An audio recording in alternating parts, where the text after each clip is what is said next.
Hello, beautiful, amazing, and wonderful people. Welcome back to the Conscious Man 7 podcast. I am your host, Todd Cave, and this is podcast 33. On this episode, I was a guest on the Ascension of the Chessmen podcast hosted by Andre Mytty, and we talked about a wide variety of subjects, including the three main religions that govern this planet, which are the religion of money, organized religion, and the religion of government. We also talked about the phenomenon of OnlyFans and how that is actually affecting our society. And in this episode, we talked about solutions on how you can actually improve yourself and to escape the matrix, because the system that we live in is very oppressive and it comes at us from all angles. It comes from us from a psychological point of view, an economic point of view, spiritually, and also through propaganda by the media and the government. And this was a very interesting talk because it was one of the first talks that I gave after I started back doing podcasts earlier this year. And I think that you will like it because it was very much around solutions based. And we really need to have solutions today, because I know that I give a lot of information on the podcast I give, and one of the things that I'm going to try to do is to give as many solutions to some of the challenges that I see we're facing today.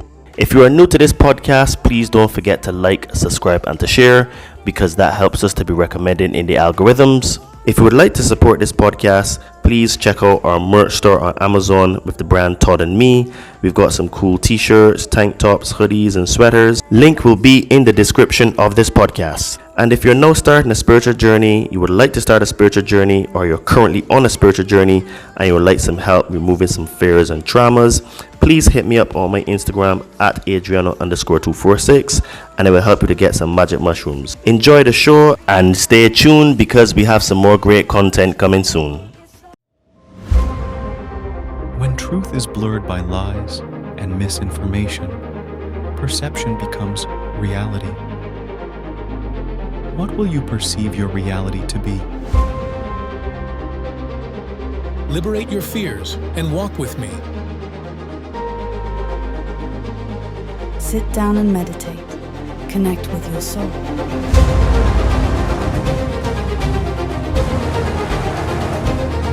Be a monster and then learn how to control it.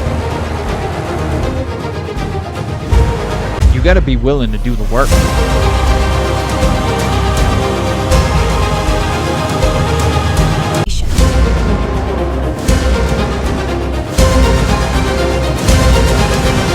So it really goes really deep in terms of words and etymology and what they mean. So this is why it is really hard to really crack the matrix, because there's so many levels and layers to it, Welcome to the Ascension of the Chessmen podcast. I'm your host, Andre Mytty. Today's guest is a spiritual seeker, online personal trainer, and content creator. Ladies and gentlemen, hobbits and fairies, give a warm welcome to Todd Cave. Happy to have you, brother. Hello, good evening to you and to all of your listeners. Really happy to be here. It's been a little while since I've done a podcast, so I'm kind of excited to get back into it and to, share what I've learned in my spiritual journey, as well as from reading loads and loads of books, because reading is something that we tend to not do these days, and I think that it is one of the major components as to why most people today suffer from the lack of knowledge. And it is because we have been distracted by all the trinkets of the physical world, and we chase dopamine hits. We spend way too much time on screens and social media. As David Icke says all the time, perception is based on information received. And if you receive garbage information, well, your thoughts and your beliefs will turn around to be garbage, Right. So I try my best to fill my consciousness with positive information. And not only that, but I will still consume some media, but it's just to basically understand the narratives that are going on, and I tap out after that, because when you first come into understanding that we do live in a matrix, we do live in a world that is not what we think it is, the first thing that you want to do is shout from the rooftops and tell everyone, and you consume more of that information, more and more and more and more and more, and then you end up being a product of that information where you become aggressive and argumentative, and you try to save people and stuff. So that is one stage of it, which I've been through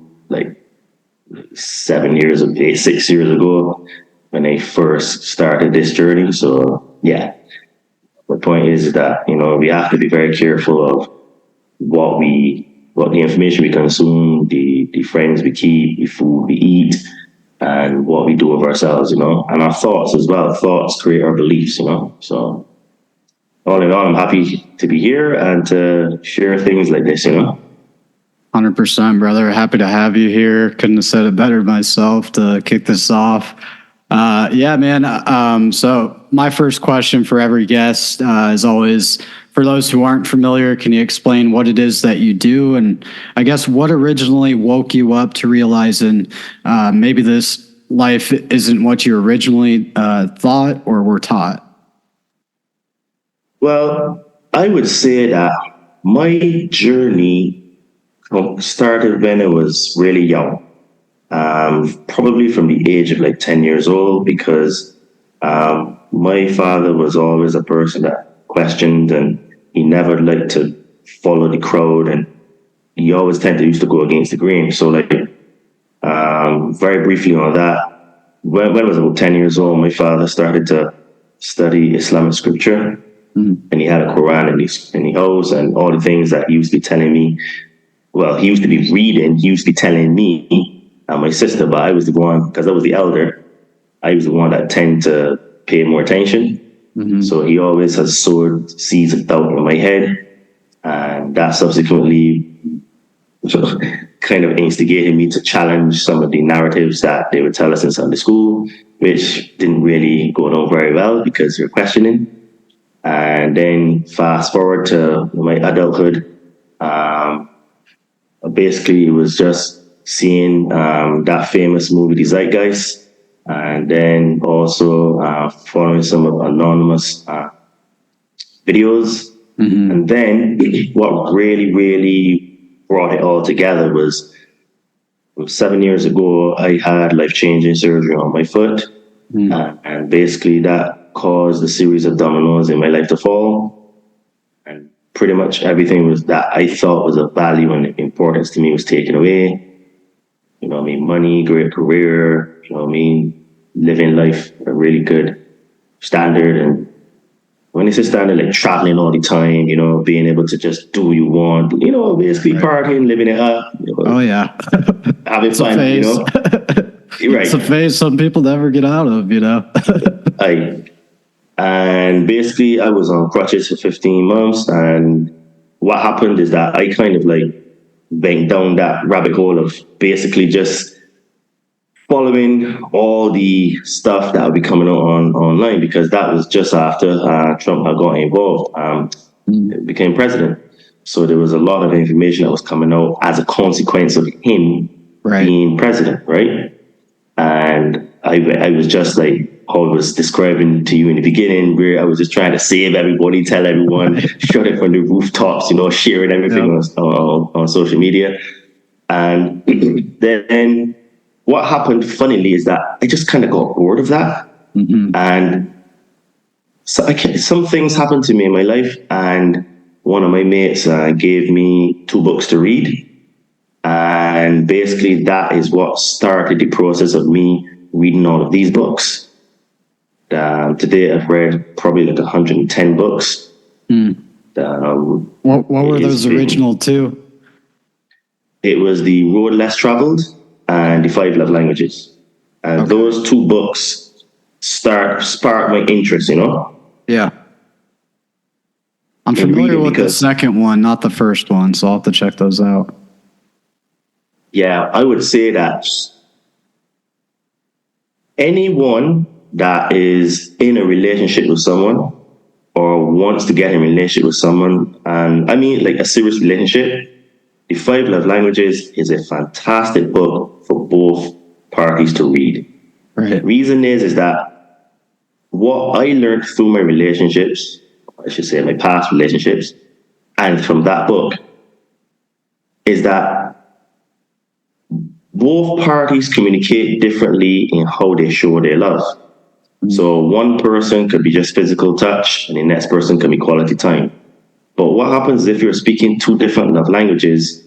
In effect, you are speaking two different languages. It's just like, I don't speak French, but if someone is trying to speak to me in French and speaking in English, none of us would understand each other, right? Can't communicate. Exactly. And when you understand someone's love language, even though it may not be yours, by understanding it now, you can allow them to do, that thing to you. For example, some people may like giving gifts, right? You may not like receiving gifts, but now that you know that your partner likes giving gifts, you could say, well, okay, I will accept the gifts because I know that is how they show their love. Mm-hmm. Another one example is like, you may not like words of affirmation, because that's another one, right? Like if you do something good, you like to hear, well done, Andre, you did really good, etc., etc. So you may do that to that person because you know that's what they like, right? So what it is now is that I would say that it gives the relationship a much better opportunity to flourish, to grow, and to blossom if you can understand. You may not necessarily speak the same language, love language, but if you understand it, then you can say, okay, well, I would do this because I know that that's what they like. I would receive gifts from this person because I know that's what they like, etc., etc.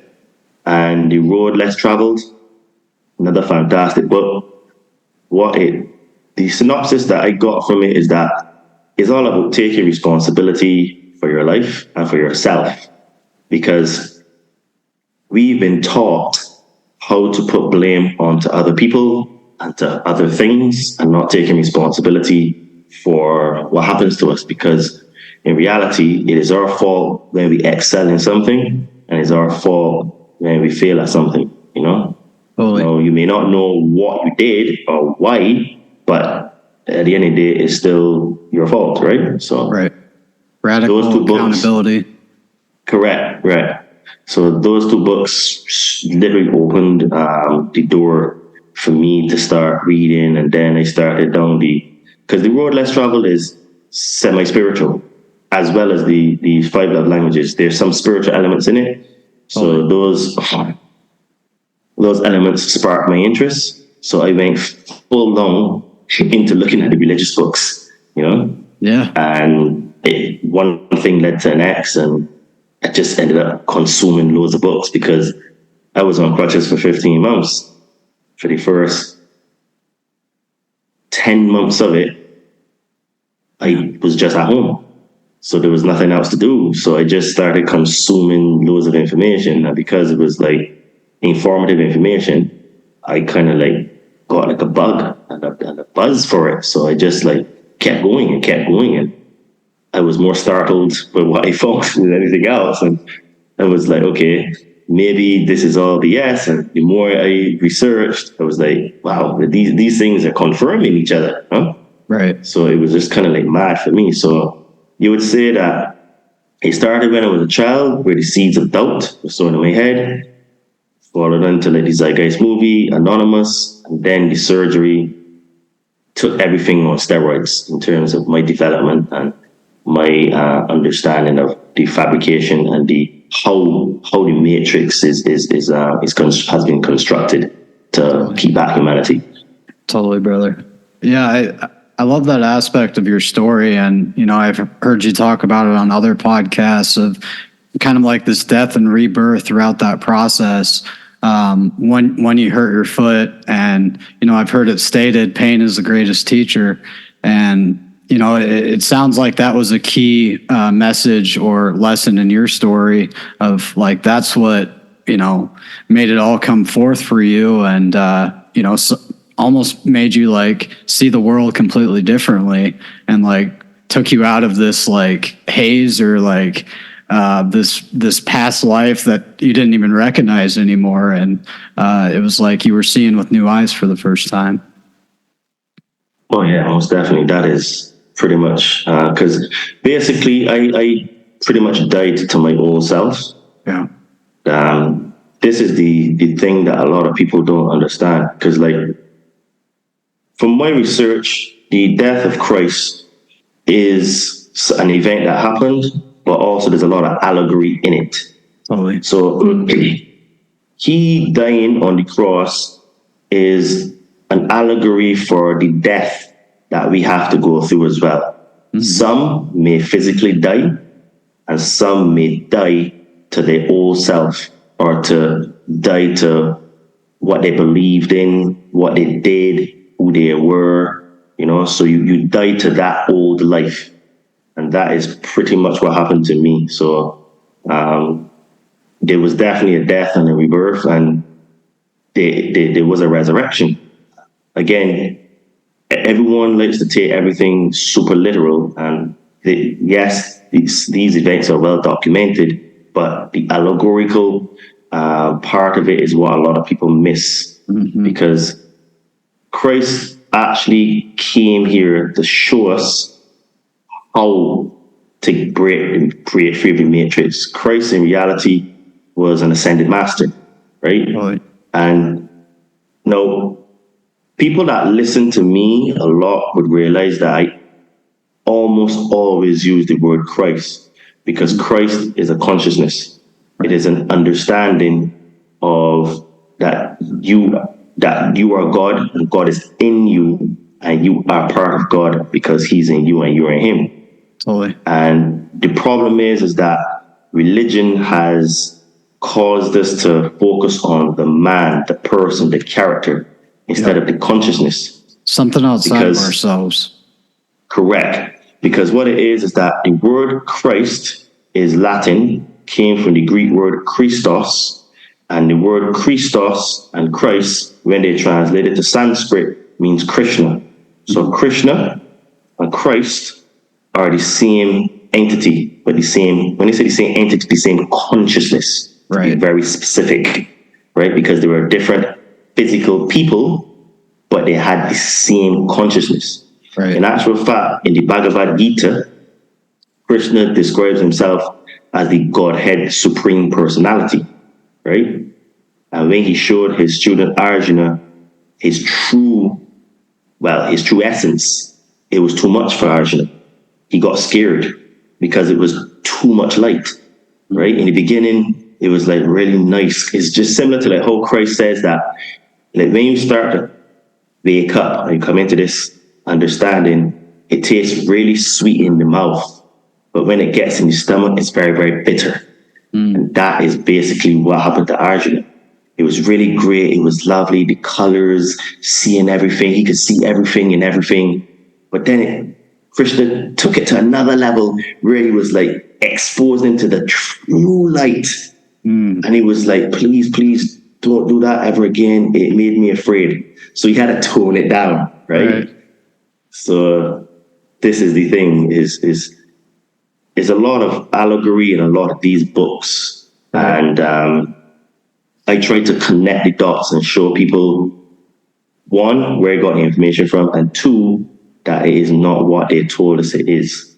Christ is a consciousness. It's like a spiritual office, right?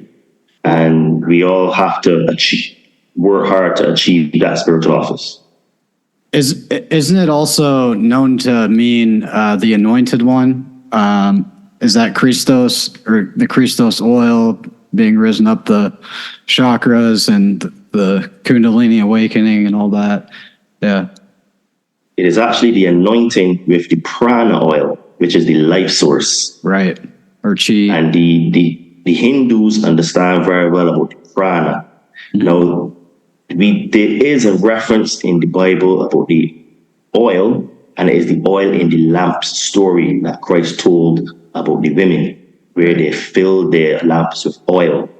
So again, this information is there, but it needs to be decrypted and to be shown on with a different light to actually see, because we have our rose-tinted glasses, so we can't see. So you're absolutely correct. It also means the anointed one. So you anoint yourself with the prana oil. Excuse me. And you would elevated, lift up your consciousness, and you would realize that you actually are connected to the all, because the connection has not been severed. It's just that it's our perception that it has been severed, which is what creates the separation. Right. It's like we've just like been caught in this almost like collective amnesia, and we have to snap ourselves out of it and just remember what we had forgotten in the first place. Because it's like, I feel like when we come into this world, like we have that spark, you know, and that spark never leaves us. It's only all this like sludge and, you know, self-defeating beliefs we attain throughout the world as we, you know, grow in our adolescence and into our adulthood, that like we forget this key spark, this divine spark that was bred into us from the very beginning, you know. And it's like we have to come back to that and embody that once again. Yes, and this is by design, because it first starts with childbirth. And I'm going to say some things that will probably surprise a lot of people, but I've looked into this quite a bit. Yeah. So even the way babies are born has been done to create trauma. Now, when a baby is to be born, a woman is supposed to be in a stooping position and not a lying down position. Right. Now, in a lying down position, it creates more pain for the female, right? So they are, by design, instilling more trauma into the situation than they shouldn't be. Now, the reason why women lie down is that many years ago, I can't remember which king, there was an English king that he wanted to see childbirth, the actual birth, and the lady had to lie down in order for him to see the baby coming through, right? And from since then, it seems to have become the norm. But yeah, when you go back, when you look into like tribes and natives and people like First Nation people and stuff, there's a practice of women stooping, or would be like in having water births, right? Yeah. So, but they're never lying down like on their back, right? Now, another thing that happens is that when the baby is born, one of the first things that they do is that they cut the umbilical cord. Now, I will ask your listeners to go and look at something called the tree of life, and then go and look at a placenta afterwards, and you will see that the tree of life and the placenta are actually the same thing. Right. Well, the image of the tree of life is actually on the placenta.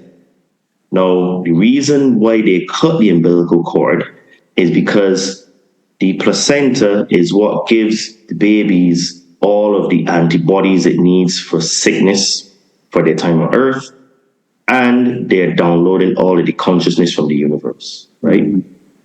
So by cutting the umbilical cord, you're severing your connection with the universe before you're able to download all the information, and you're making the baby not immune to all of the sicknesses that it will have throughout its lifetime, right? Then the next thing that they do is they will either squirt water in the baby's eyes or they will smack the baby. What that does, it will make the baby cry.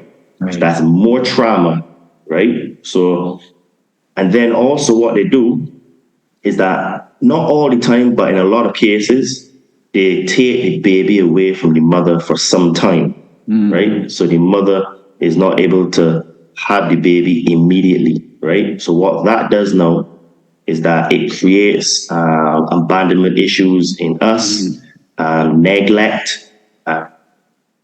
And the thing is that we would have these traits, but we wouldn't know necessarily where they come from.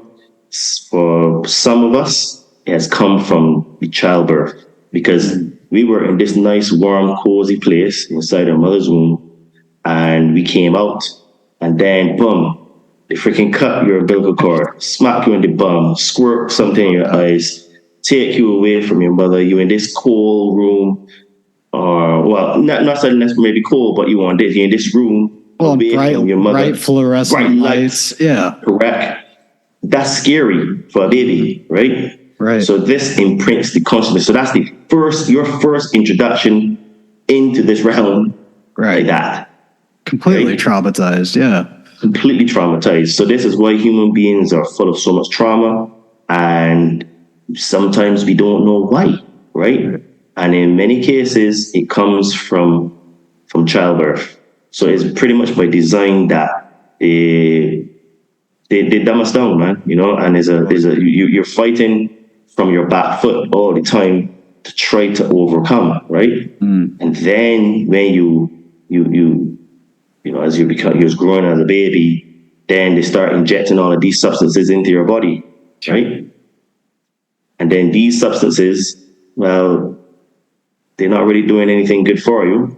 And if you look at the schedule now for all of these substances that they need to put in your body now, it's over like 90 jabs you're going to get, you know, to an adult. It's insane. It's insane. Completely insane. Like a HIV jab for, you know, a baby, like who's having no sexual experiences till they're much older. Like, what are we talking about here?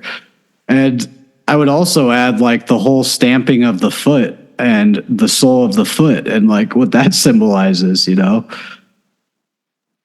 Oh, yeah. So Sinister. it's very sinister what it is. And when you look back into ancient texts, you realize that there has been a concerted effort to basically cause harm to humanity. And for people that want to understand this story, I would say there's several books to check, but one of them is the Sumerian tablets. You can go and read them on the Oxford Library online. I can give you a link if you want. If you remind me at the end, I can give you a link and I'll give you like a code word, and you can go and check it out for yourself, because these tablets have been translated. And other books like the Book of Enoch, the Lost Book of Enki, the Enuma Elish, the Atrahasis, the Epic of Gilgamesh. You know, these are some books and texts that you can read to get a really good understanding, because these Sumerian tablets are the oldest information that we have on Earth to date. I mean, they could find others that are older, but as far as we know, they're the oldest. And there are guys like Matthew LaCroix and Billy Carson who are about to go to Kef Kalesi and Lake Vaughan and this area in Turkey to basically shine a light on the new discoveries that they found, because they found cuneiform in Turkey which shouldn't be there. Right. And also you're seeing there's like this cube. I can't remember the name of the cube off the top of my head, but it seems to be the first place where they had the tree of life. And you have the god Haldi, which he's interpreting to be Enlil, because there are a lot of character traits of Enlil. And I'll explain a little bit more of these characters in a bit. And is the first, seemed to be the first cross that ever was introduced to humanity so far, because I mean, it could be oldest places, but the reason why this information is so new is that it's only been like discovered like in 2016, 2017. Right. And they're like pyramids and stuff underneath Lake Vaughan. And so this is like fresh information that no one else is really talking about. So these guys are like pioneering, and they're going to make a documentary this year about that, all the stuff that I shared. So I'm really, really interested to see what they come up with, because we are on the precipice of pretty much learning way more about who we are, what we are, and where we come from. Totally. So that allows me. Go ahead. So this allows me to touch on the characters that I named there. So basically, from what it looks like, about 450,000 years ago, a group of deities, this is what they call themselves, called the Anunnaki. They came here on Earth about 450,000 years ago, and they came in search of gold, according to them, to help save their planet called Nibiru. And long story short, The work was extremely hard for them and their people from their planet to do. So what they did is that they genetically modified a being that was existing on Earth, which would be our prehistoric cousins, which would be similar to the way we would call maybe an ape, but it was an entity, it was a being that used to walk on its hind legs. And, you know what I mean? So when they tell us that evolution is real, it is real to a degree, but not how they tell us, because they actually genetically modified, and they tell us this in the tablets. They actually said that they mixed their essence with the hominin species that was here on Earth. Mm-hmm. And what that did now is that created a worker class, and they only wanted the worker class being to be smart enough to be able to take orders, but not too smart that they would rebel and realize that they're in captivity, right? Mm-hmm. What happened now is that this tale, or this story, has two main protagonists. One is Enki and one is Enlil, and they're brothers. And these two brothers are basically the two factions. Them and their bloodlines are the two factions that are basically fighting on Earth. This is why you tend to see in almost every country there are two main political parties. Mm-hmm. Most of the time, one is a conservative, and one is like in England we have conservative and Labour. In the States you have Democrat and conservative. Basically, same thing. You know what I mean? One is red, one is blue. Right. You know what I mean? Is basically these are the derivatives. The government parties are the derivatives of these bloodlines, these two brothers that have been vying for control of the planet, right? Which is why it doesn't matter who you elect as a leader, nothing changes, because the agenda is the same. They want to control us. Right. But the way I describe it is like two wings of the same bird. Yeah. You know what I'm saying? The way I say it is that you have a sandwich full of vomit and a sandwich full of shit. Depends on which one do you want to eat, right? Both are. I prefer none, neither. But you know what I mean? That's the way I explain, right? Yeah. So these two brothers are basically, and their children are the ones that have been basically fighting against one another for the control of humanity. Which is why when you look back at these tablets, there have been grave genocides done from day dot when they started. I mean, they dropped nuclear weapons. You can find places like Mohenjo-daro in Pakistan that you can see that people and animals have been completely pulverized in the streets, and there's still high radioactivity there. Then when you go to places I think it's in Syria, Lebanon, Syria, where they drop nuclear weapons on Marduk, which is Enki's son. So the story in the Bible where it talks about dropping fire and brimstone on Lot, that story is an adaptation to the original story, which is where they try to kill Marduk and they drop nuclear weapons. And in that area, we know this because when you scratch under the sand, there's a lot of glass. And the only way to create glass is to basically have sand that is heated at, I think from memory, is like 3,200 degrees Celsius. Right? So that's something ridiculous, like 2,000 degrees Fahrenheit, if my memory serves me correct, which is extreme levels of heat.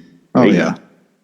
So those, there's still radioactivity when you scratch the surface underneath there. And there've been a lot of pyramid wars as well, so they've always been changing hands. So, you know what I mean? When you look back at it, they've done heinous things, like they created famines in areas that was so bad that humans had to start to eat their children in order to survive, right? Right. And they talked about basically what would be the equivalent today of chemtrails. They actually were spraying the atmosphere to cause droughts, right?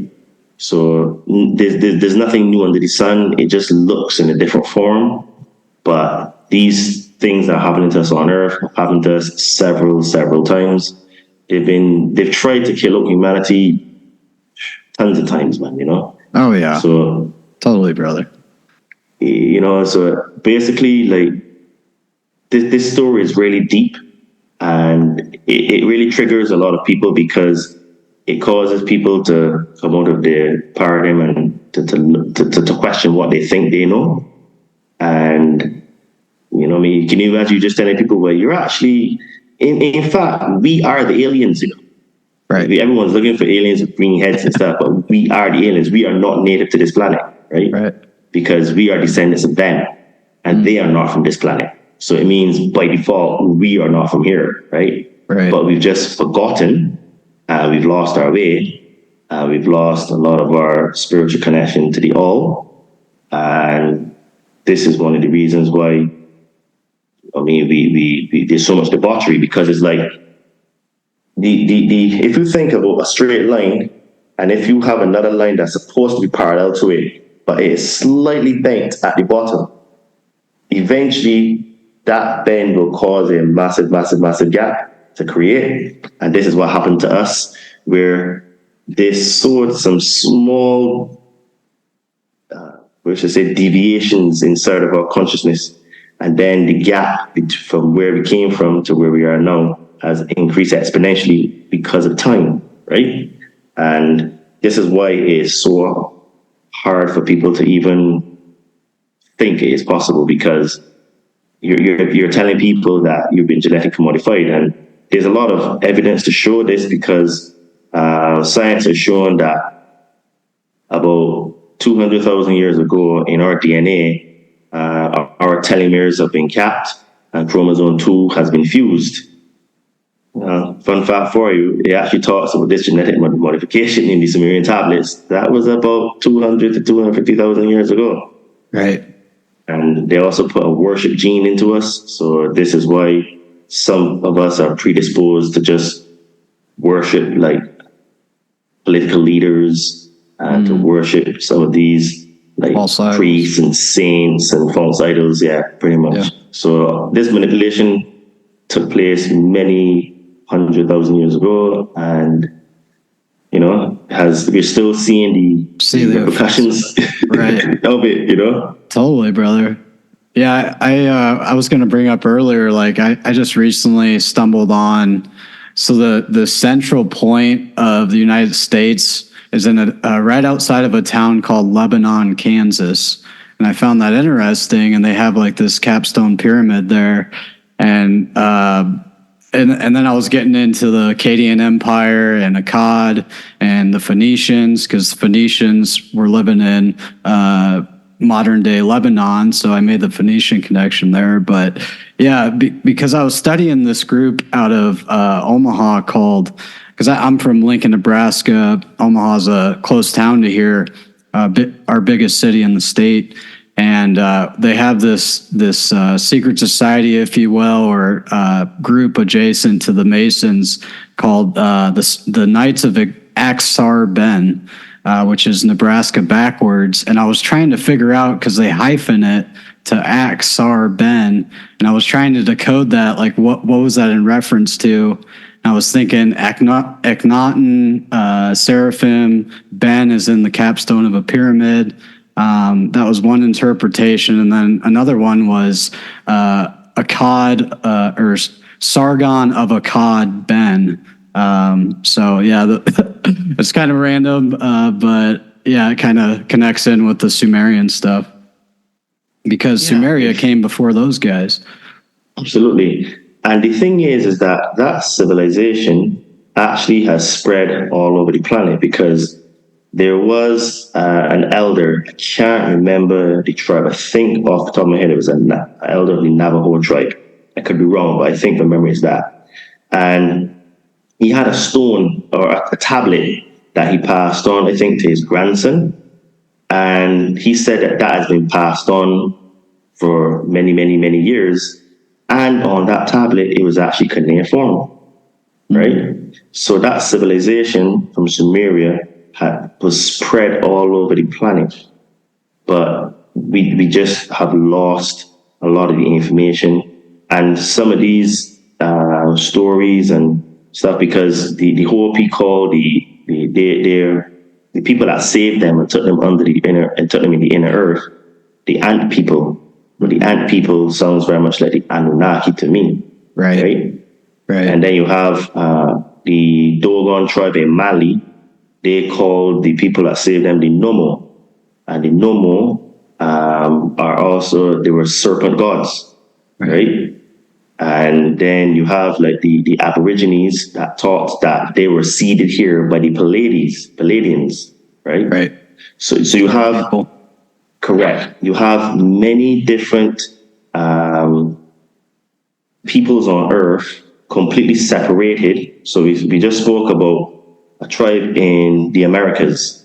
We talked about a tribe in Africa. Then we talked about a tribe on Australia. 3 different continents, all separated by water and all have similar stories. So while a lot of people could say, oh, well, these are just stories, well, I would say, okay, how is it possible that they have very similar stories and these people have not been able to be connected because they didn't have the luxury of the advanced telecommunication systems that we have now all these many years ago, right? And that's a question that a lot of people can't really answer, right? Even some people that are some of my strongest critics, they can't answer that question as to why it is then that the information that we have in these scriptures and tablets are also being said in different parts of the world. Even the Hindus in the Mahabharata, they talk about their gods coming down from space. And basically they describe like these floating cities. That sounds very much like a spaceship to me. Right. You know?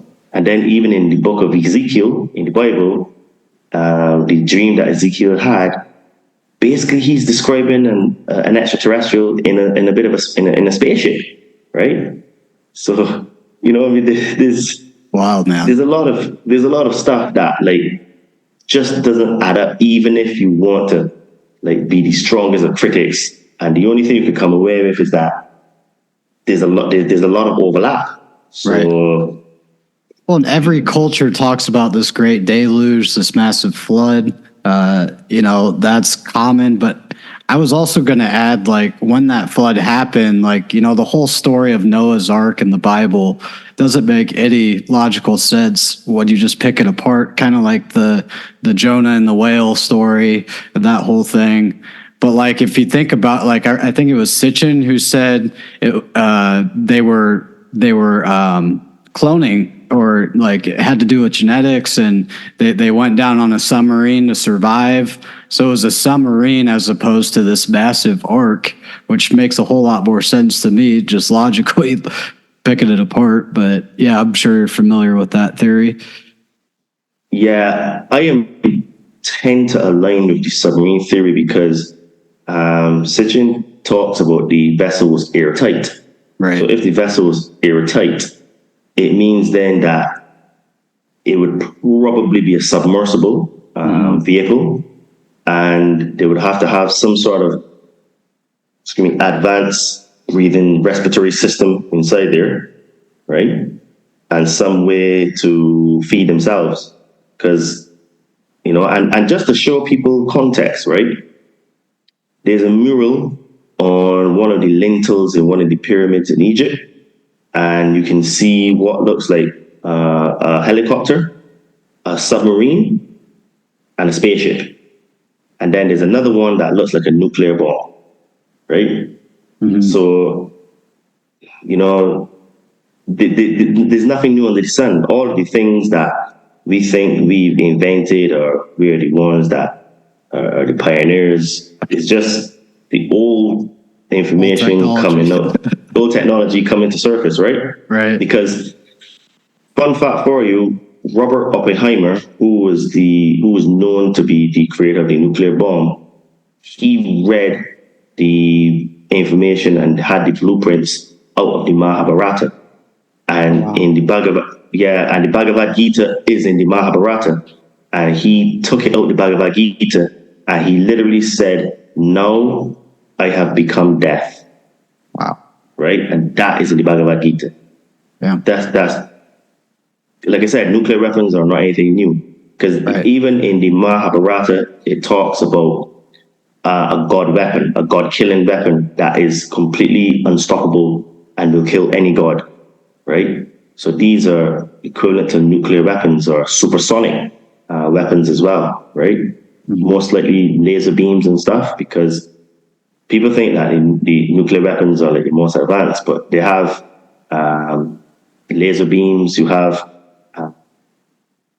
can't remember what it's called now. It's going to come out to me, but basically, they can create frequencies that would repel you and make your skin feel like it's burning.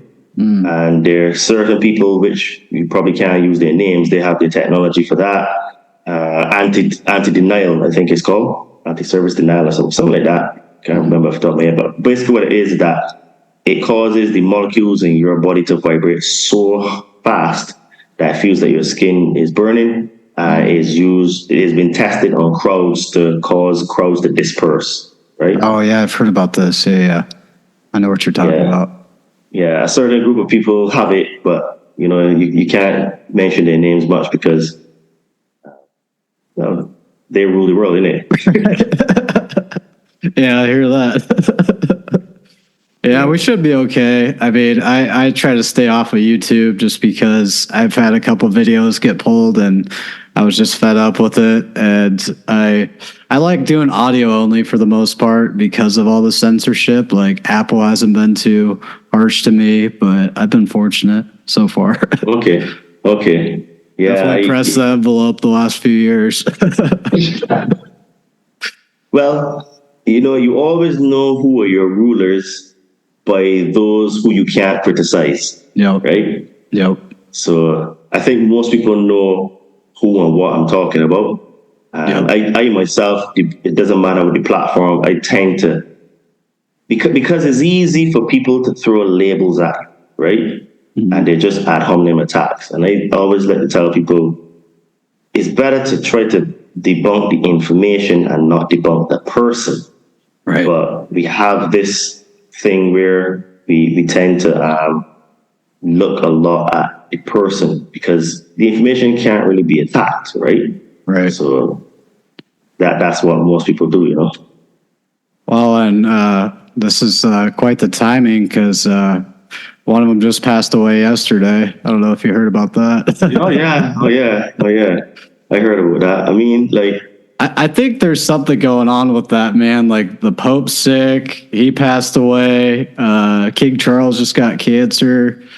Queen Elizabeth just died, last year? Rockefeller died, 2017, I think? Yeah.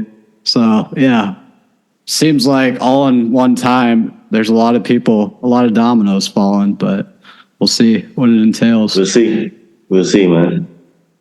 But I would encourage people to look at some of the books that I referenced because it has you will allow you to connect many dots, right?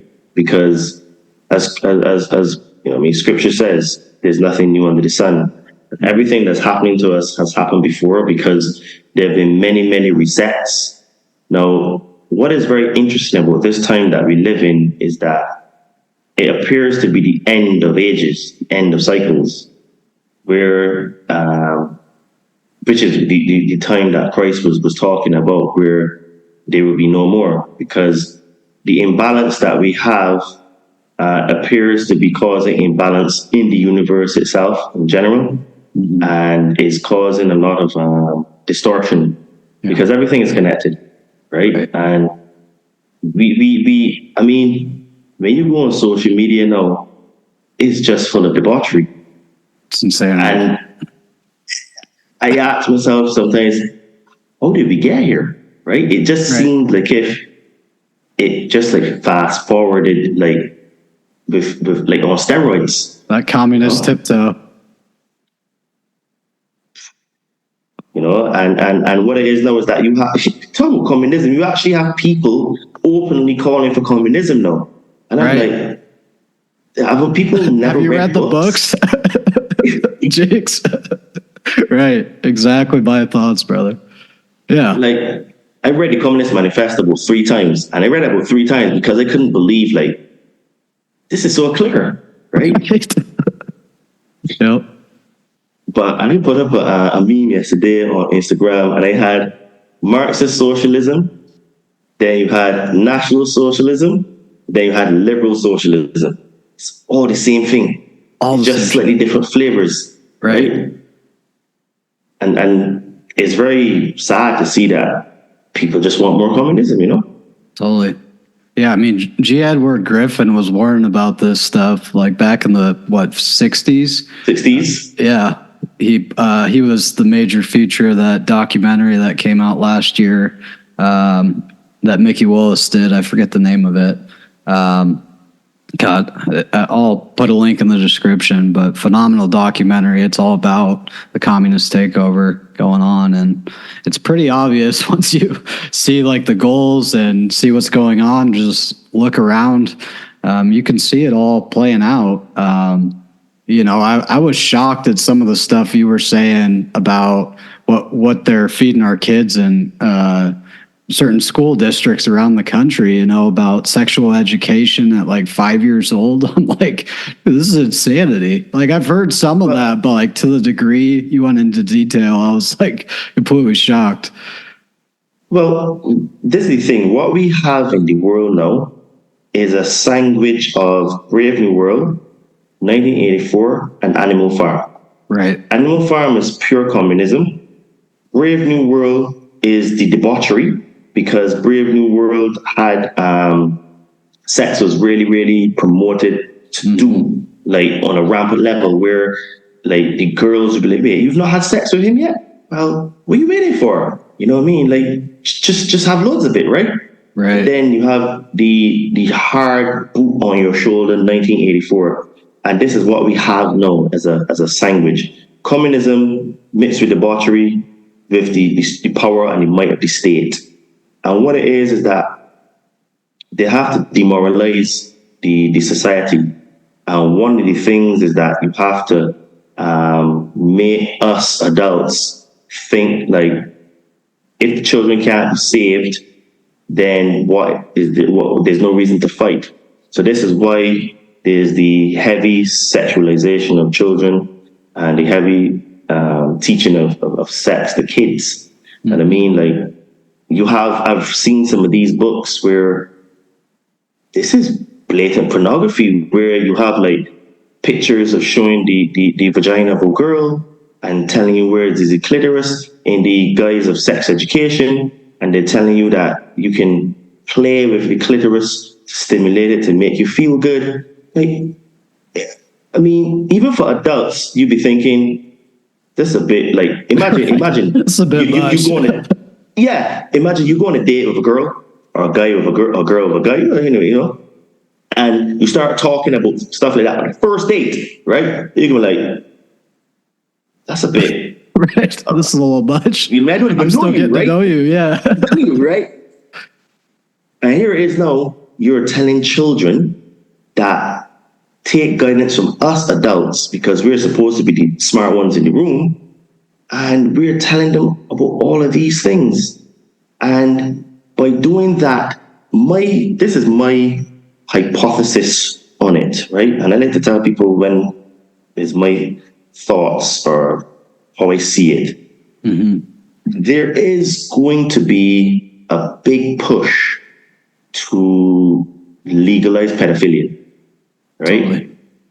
And what it is that they're seeding our consciousness with these things, with the predictive programming.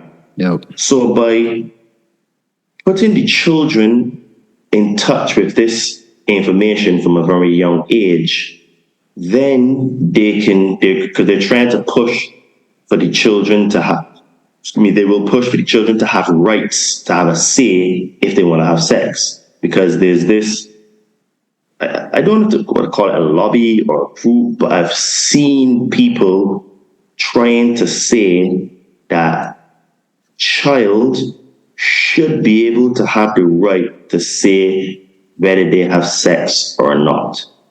Now, child doesn't have the mental capacity and faculties to be able to make choices like that because they're just children.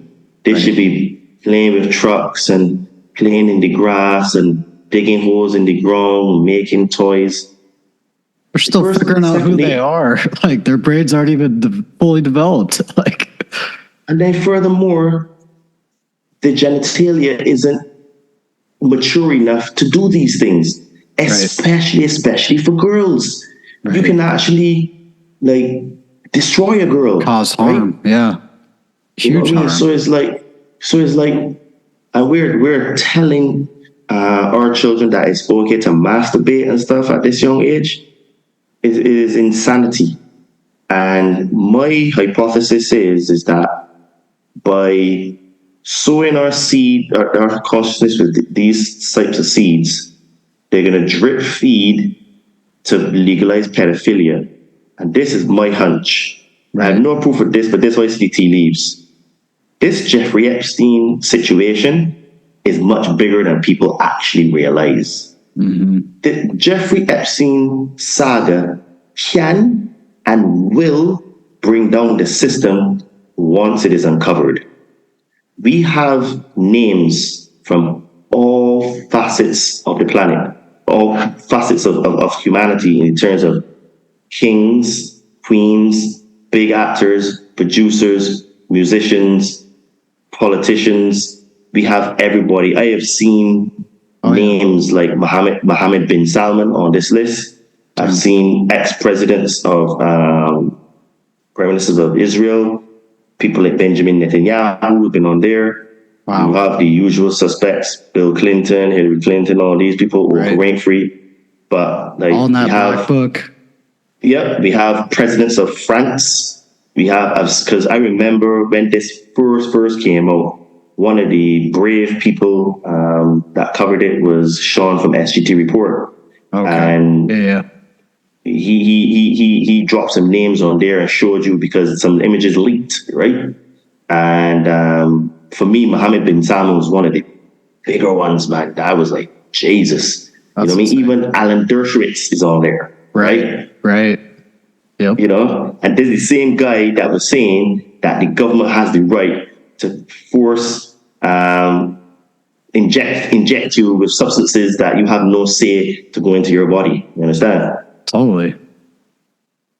So, you know, the way I see it is that they're trying their best to cover it up, but all darkness comes to light. All 100%. So, because they know that, it looks like they're making a conscientious effort to sow in our consciousness that having sex with minors is just a sexual orientation, right? Totally.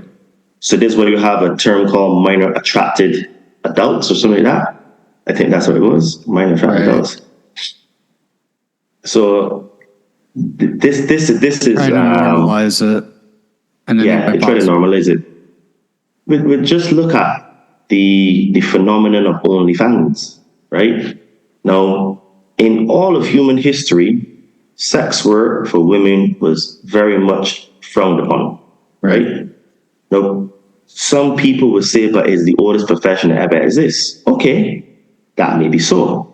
But throughout of all cultures up to now, sex work was frowned upon. And it had consequences in the sense of most of those sex workers would never be able to have like a proper relationship, right? Because yes, men would have sex with them, but men wouldn't wife them for the most part.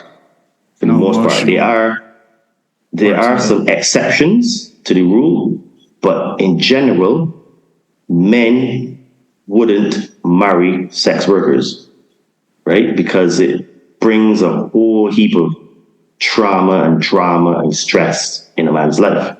Totally. Today, in the last, I think OnlyFans started in 2016. So from then to now, we have young girls that are opting to go into OnlyFans to make money. Now, people will come and say, but Todd, what is wrong with a girl making money? I said, there's nothing wrong with that. But fast money brings slow problems. Yeah, exactly. At what cost? Fast money, exactly. Fast money brings slow problems. And this is what a lot of girls don't understand.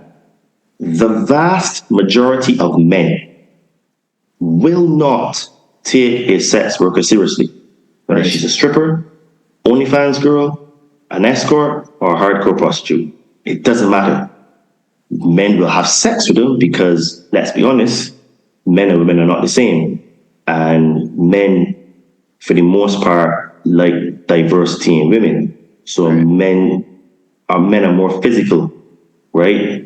Like my mate has a saying, most men would shag anything that is remotely female, right?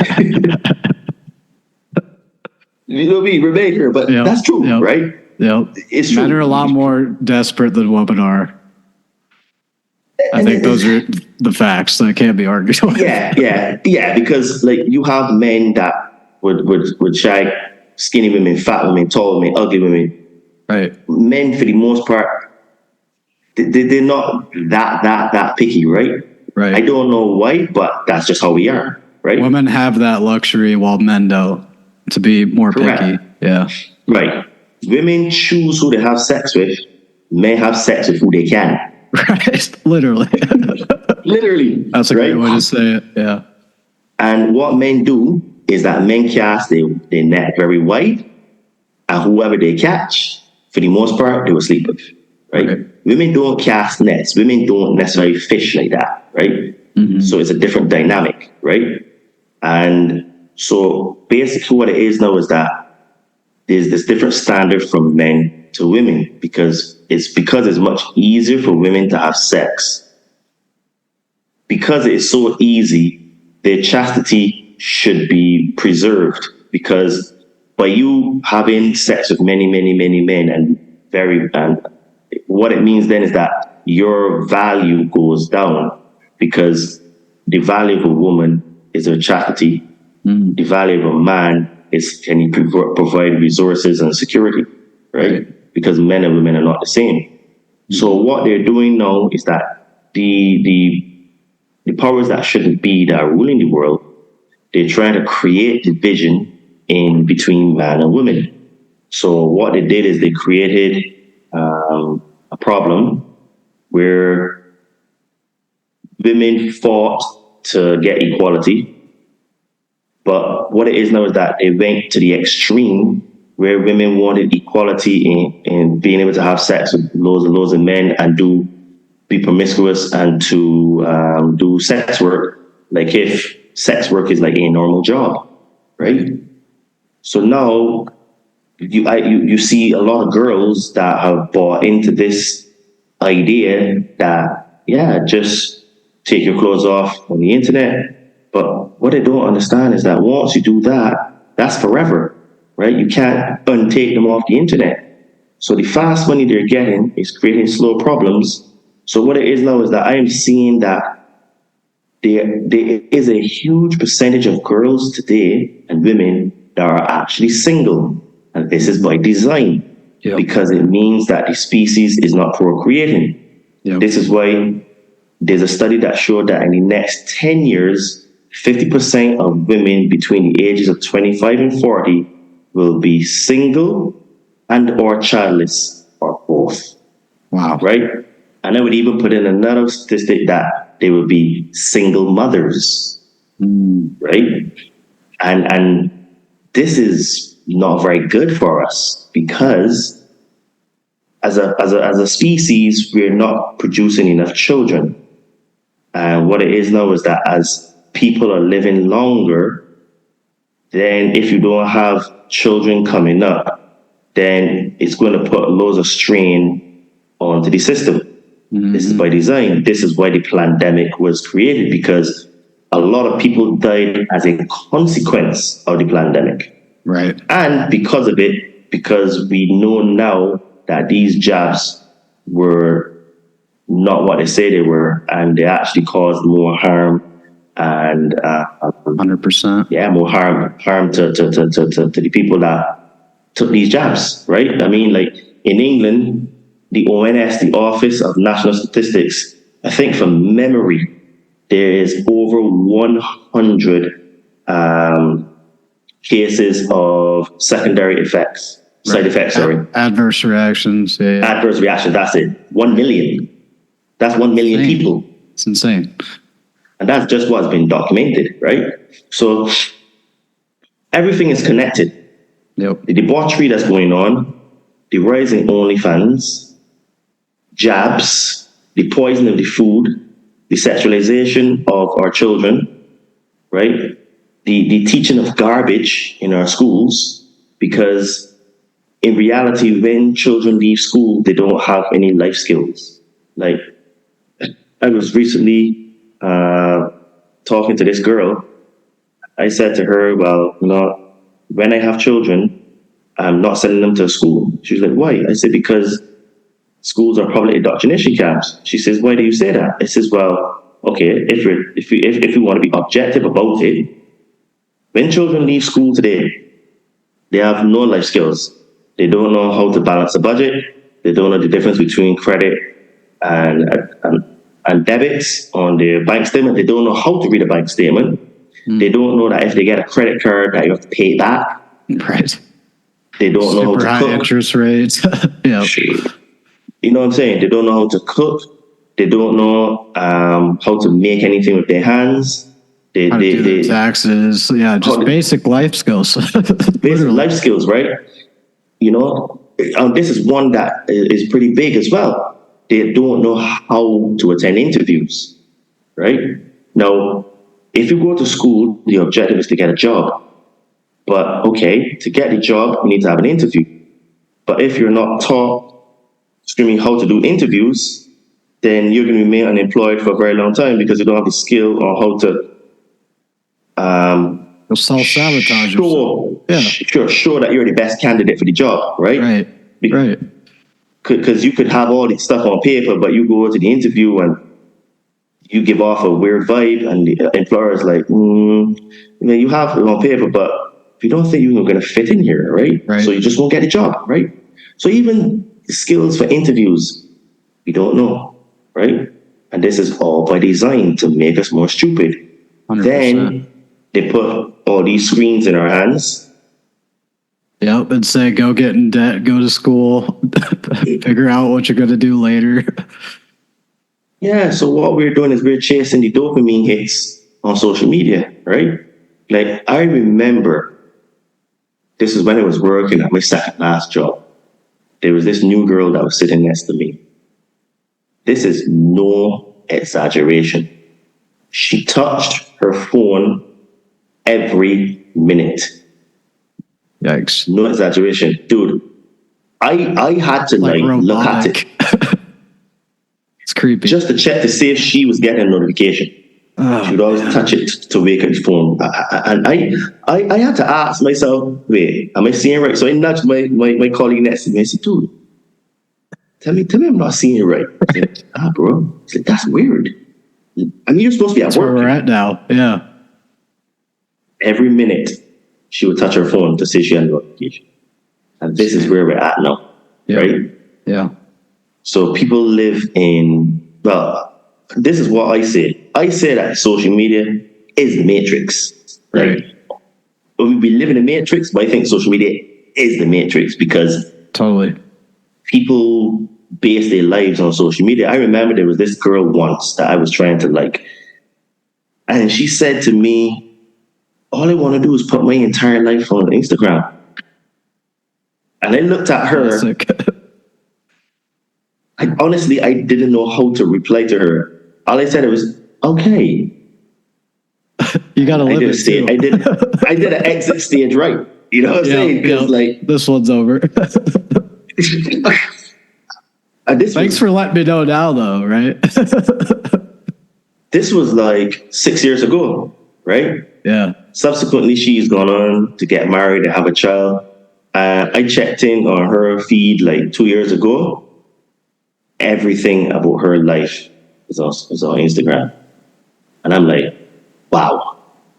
I mean, I'm a content creator.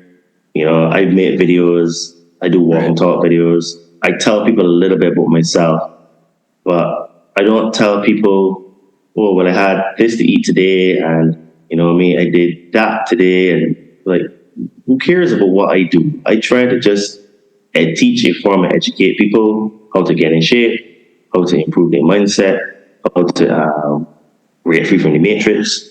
You know, it is not about me and my ego and trying to look like good. Oh, look at this shirt I bought. You know what I mean? Oh, it's a Versace, so you should listen to me because I'm important because I'm wearing Versace, right? Like this is the kind of like thought process that people have now, right? Yeah. And everything is fake, right? Because what people don't even understand is that a lot of these supposed influencers, and I don't even like that word influencer, because what does it really mean? I mean, you're influencing, okay, from what the word means, but yeah, what kind of influence are you having either? Yeah, right. You know, like you're not a role model, right? Right. So even that word, which I don't like using, but there's no other word to use, right? And I've not come up with an alternative, right? So I always caveat when I use that word. But a lot of these influencers, a lot of this stuff is rented, you know? It's just like to show off, right? Totally. And to make people think that they're living this life and that life. And it has dramatically affected our society. Especially girls. Well, it's affected boys as well, but the girls' situation is, I think, the more extreme, because men and women are different, and women tend to base themselves on the lives of other women. And what happens is that women tend to feel inferior in terms of how they look. And because they're not being flown out, or because they don't have all these bags and stuff, so it makes women feel very low about themselves, and it affects their self-esteem.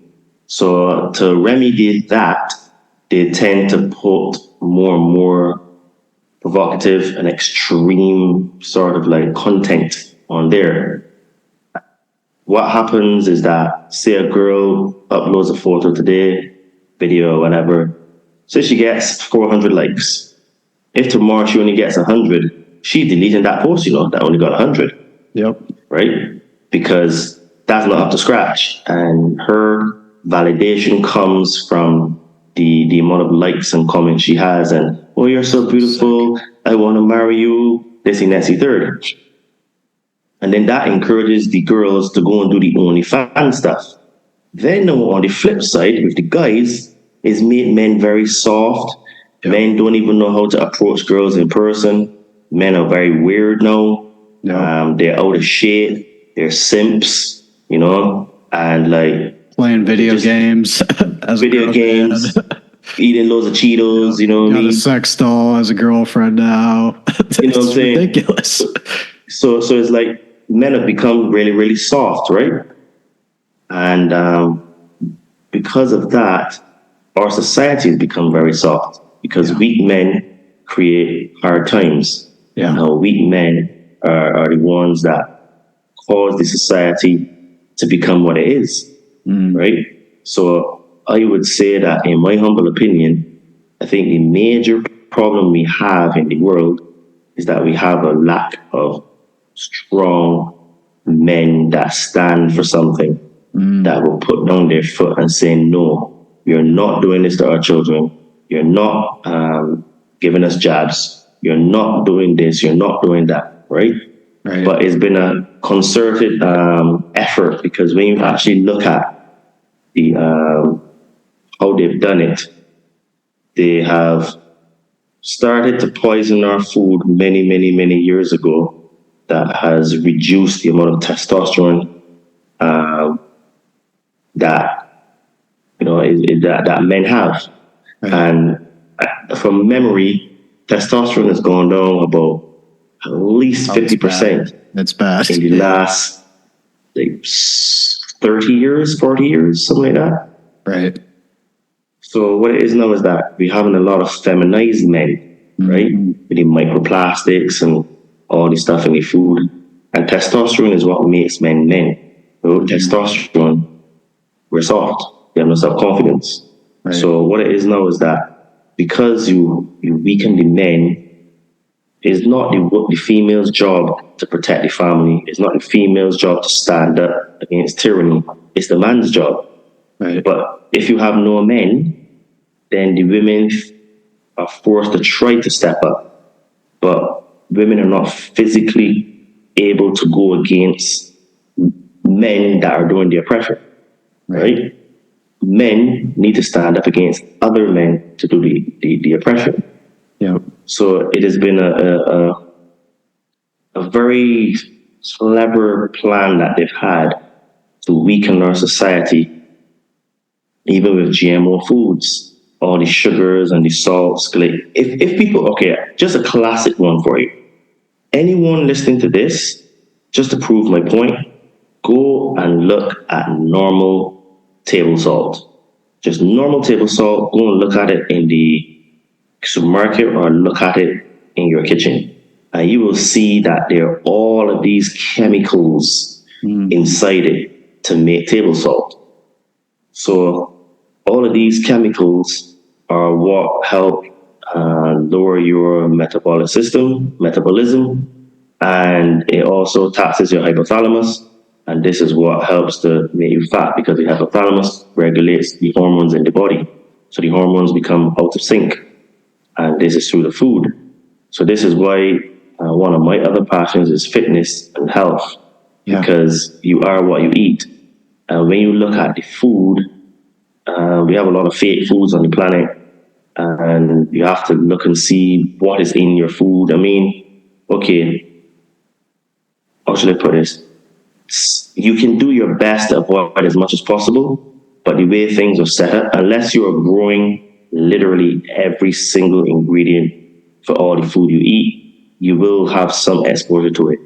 But I don't want people to get super scared and to go to another extreme where they think that they can't eat and then they just go and wither up and die in a corner, you know what I mean? Right. or go and be like a hermit. But my point is to try to reduce as much as possible. And this is how I treat food and stuff. The things that I can control, I will do my best to control them. And I will try to do that for 80% of the time.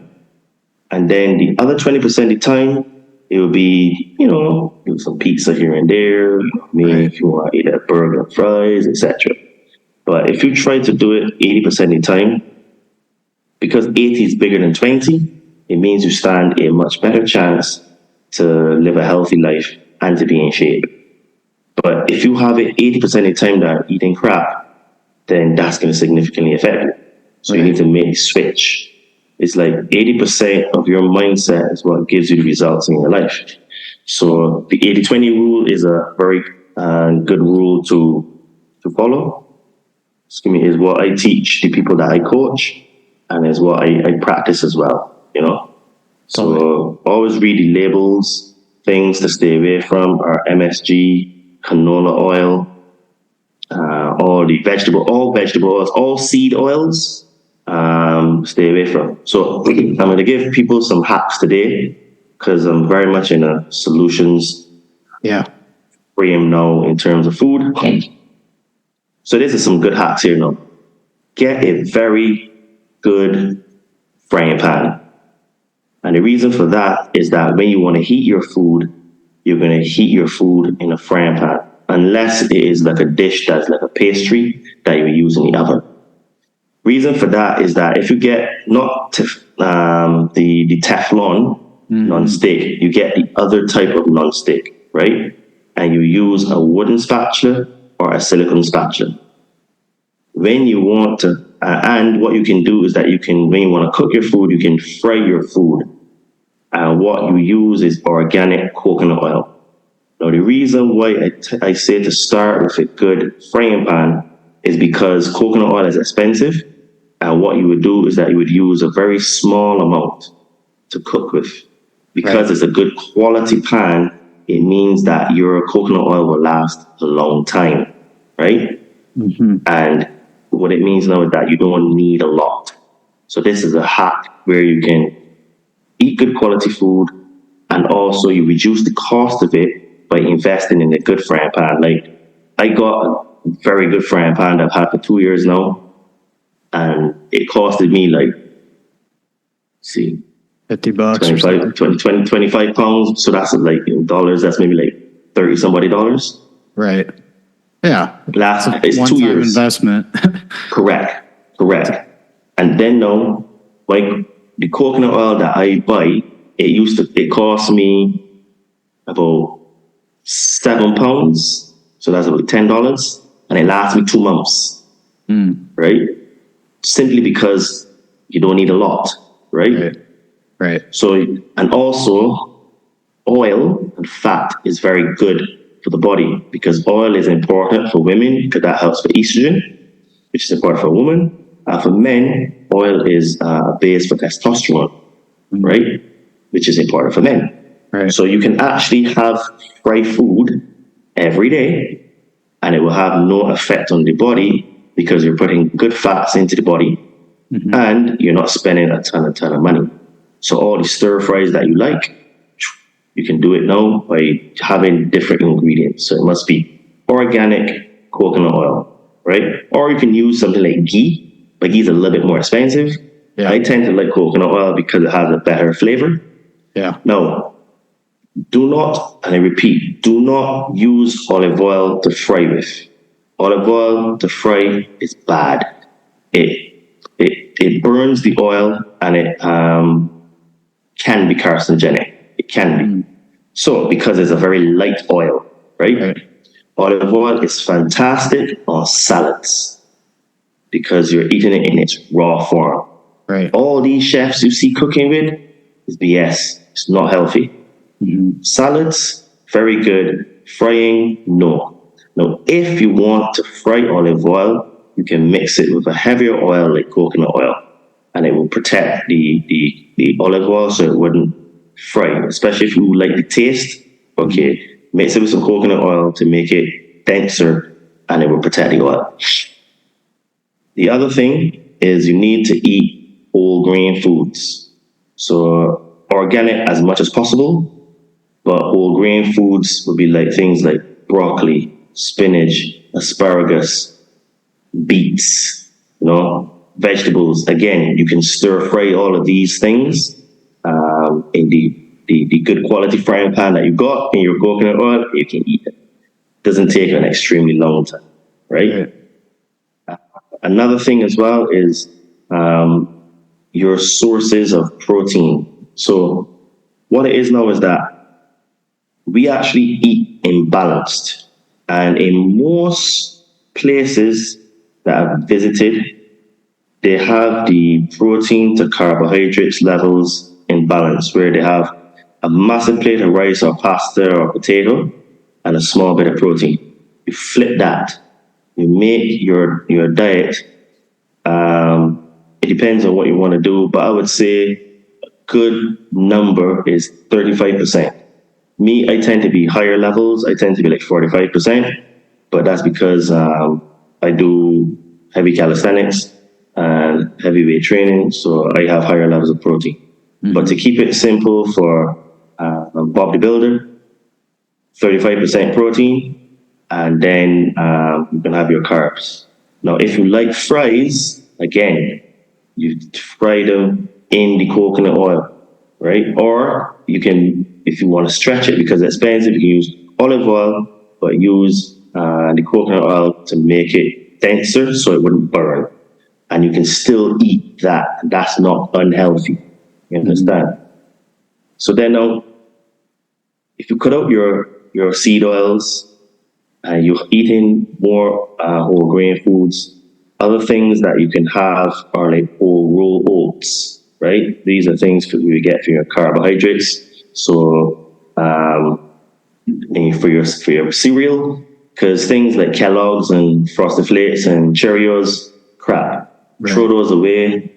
Those having way too high levels of sugar, to do anything good for the body. And sugar is another drug, right? This is why, like, people think, and I'm very, very serious, sugar causes more harm to the body than cocaine. Right. Yeah, because we're using it our whole lives. We start young, you know? Correct. Yeah. You're using it every day, right? So if you want to have something sweet, you can use stevia or monk fruit, but you need to get a stevia leaf. So it is green. It is a green powder because it comes from the actual leaf, or you can get monk fruit, right? And be very careful with these monk fruits as well, because I'm seeing a lot of, like, when they say scams, but they're not like proper monk fruits. Well, like 20% monk fruit, and then the rest is with sugar, and then with stevia. So it's all BS, right? Yeah. So always read the labels.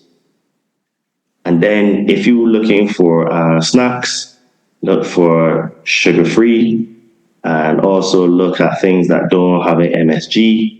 Look at things that have low levels of salt, sodium, and also things that are baked, not fried, because those things that are fried are going to be fried in canola oil and seed oils. Those are very bad for the body. So it does take some time to sort of like create these new habits. Yeah. But it does work. Things like fruits as well, try to get organic as much as possible.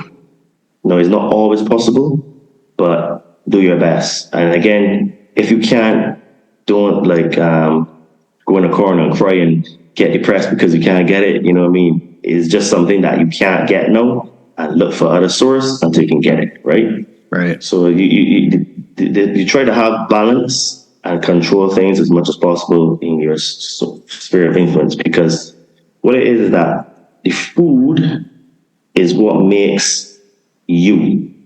If you eat bad food, it's going to affect your consciousness, it's going to affect how you feel about yourself, it's going to make you more susceptible to just be a normie and to follow the agenda, because it will have you comatose and sleeping. Right. Another thing to do, talking about sleeping, is get rid of your normal toothpaste, because your normal toothpaste has in fluoride. Yep. Now, what people don't know is that the Nazis did tests on fluoride in the Second World War, and they showed that fluoride made their own people more docile, and this is why they were in control. Yep. Correct. So look for fluoride free. Now, I like Alex Jones. I don't get paid for anything, but I will say he has some good products. So he has some great Super Blue toothpaste, which I buy because I like to support the InfoWar. So I'm no affiliation. So check InfoWars and get some toothpaste from him. Or you can get a normal, I think it's Hammer, and it's one of those brands.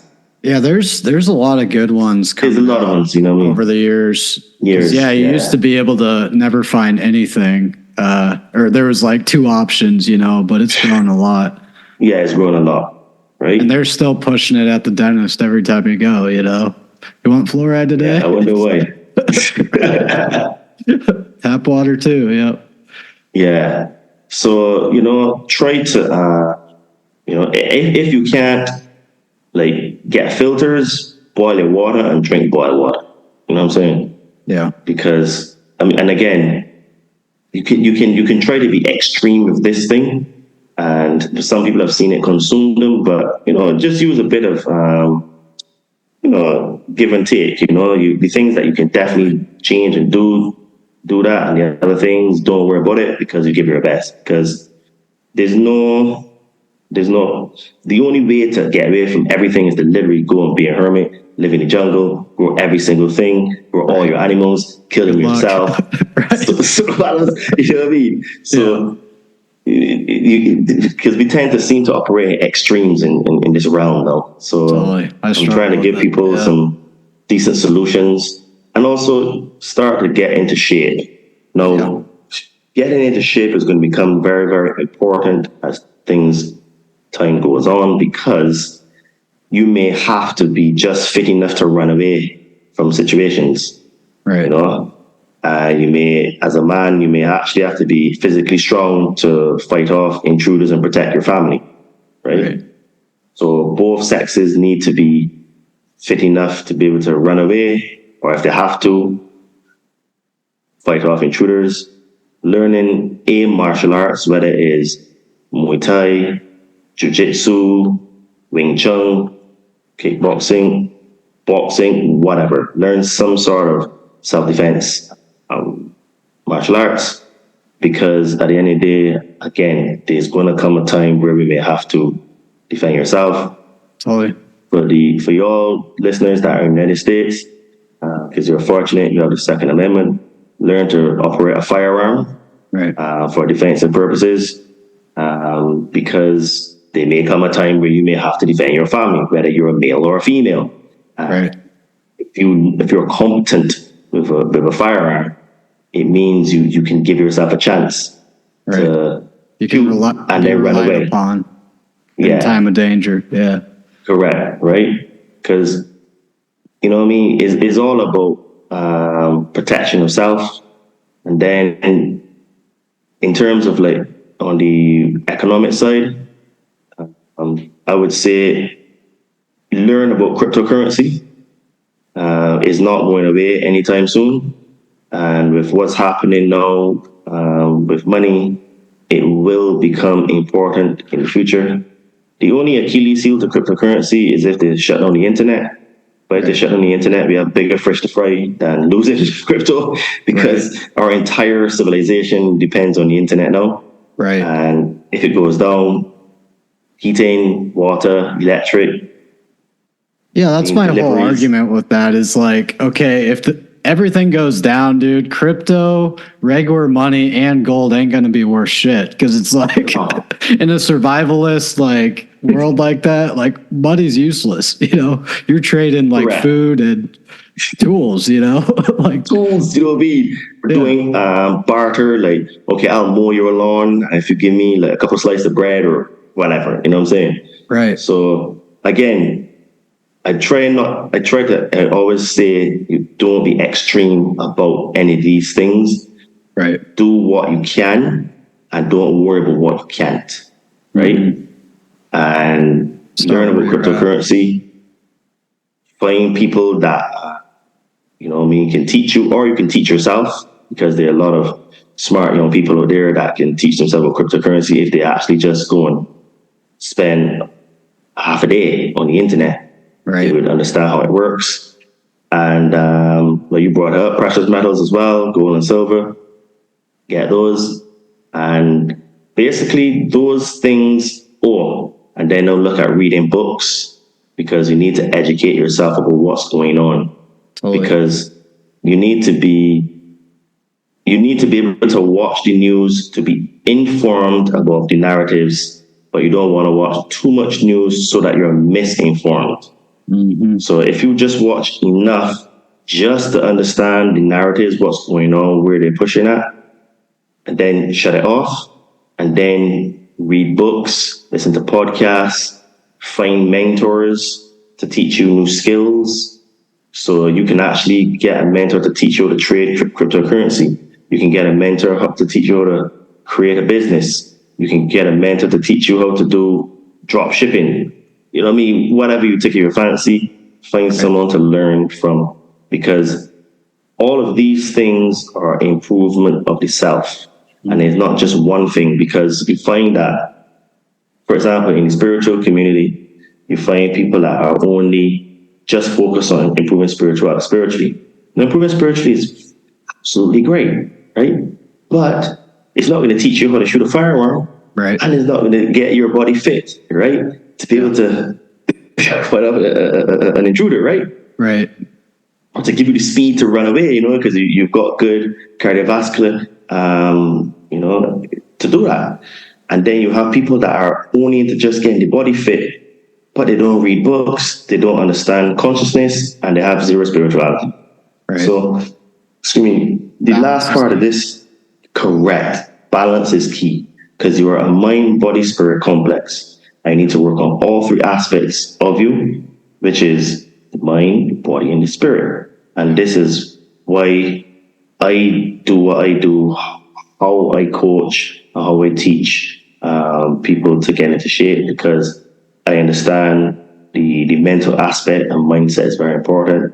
So I help spiritually inclined people burn fat and build muscle, and I do it through various means in terms of like trying to help you hack your mind to improve how you think, what you believe about yourself.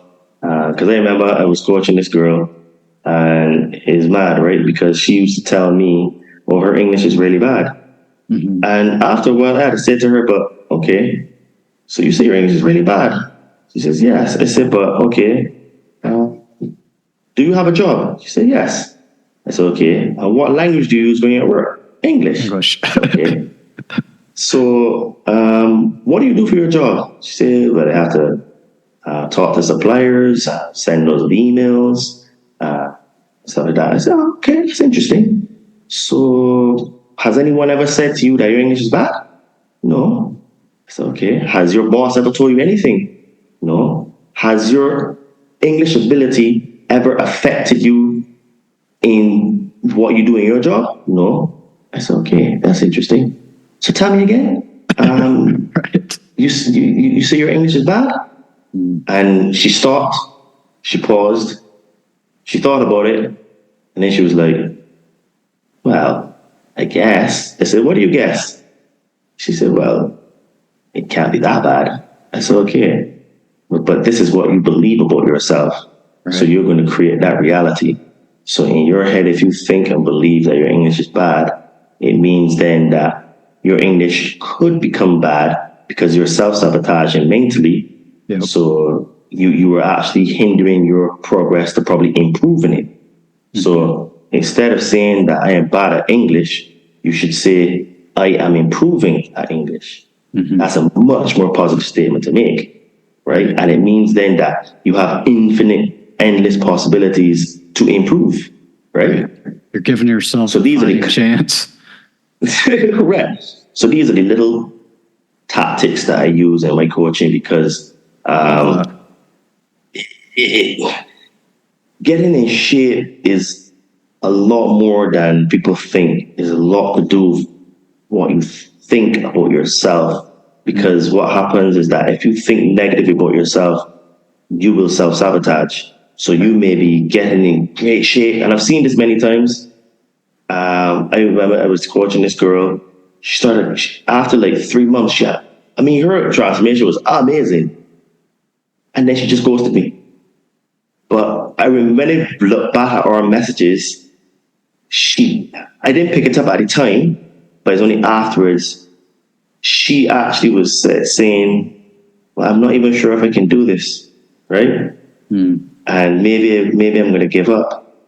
But again, I didn't see it then, because obviously there was so much that we were spoken and speaking at the time, and she was like starting to improve and doing meditation and stuff like that.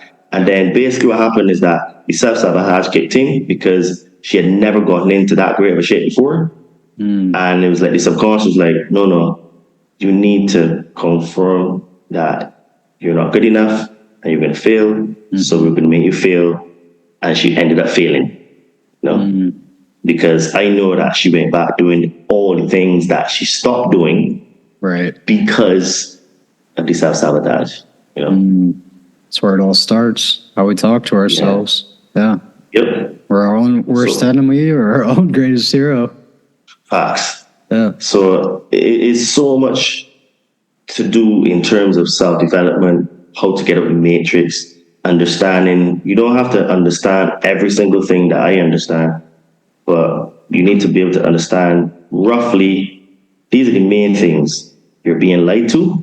The food is not good. Right. The education system create slaves, and basically they're trying to kill us. Right. When you understand those things, then it becomes a lot easier to go about your day, and however you choose to interact with the matrix, you can choose, right? Because you have the knowledge to understand that you can't believe anything, but you just are able to look at narratives and see what they're pushing.